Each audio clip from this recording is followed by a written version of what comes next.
لا إله إلا الله لا إله إلا الله لا إله إلا الله. بسم الله الرحمن الرحيم.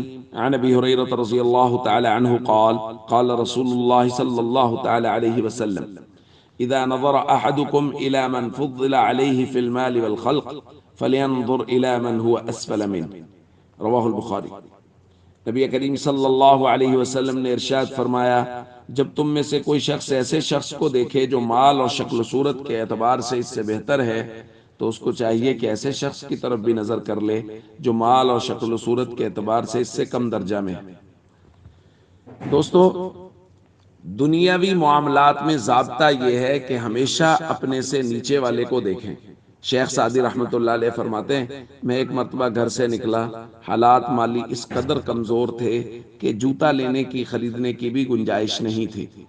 تو میرے دل میں گویا شکوے سے کچھ جذبات پیدا ہوئے کہ اللہ پاک اس قدر کمزور حالات کہ میں جوتا بھی نہیں خرید سکتا. تو فرماتے تھوڑا سا آگے چلا تو میں نے دیکھا ایک شخص ہے جس کے پاؤں ہی نہیں ہے اور وہ زمین پہ گھسٹ رہا.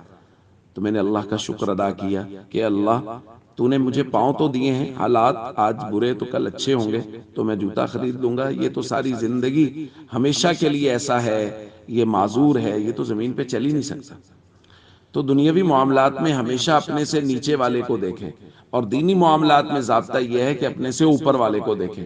میں سوچ رہا ہوں کہ میں صرف فرض نماز پڑھتا ہوں، سنن موقدہ پڑھتا ہوں، اور میرا فلاں ساتھی اور دوست ہے وہ سنن موقدہ بھی پڑھتا ہے، غیر موقدہ بھی پڑھتا ہے، نوافل بھی پڑھتا ہے. میں دیکھتا ہوں کہ میں صرف فرض روزے رکھتا ہوں، اور میں فلاں دوست کو دیکھ رہا ہوں کہ وہ تو نوافل میں پیر اور جمعرات کا روزہ رکھتا ہے، وہ ایام 20 کے روزے رکھتا ہے.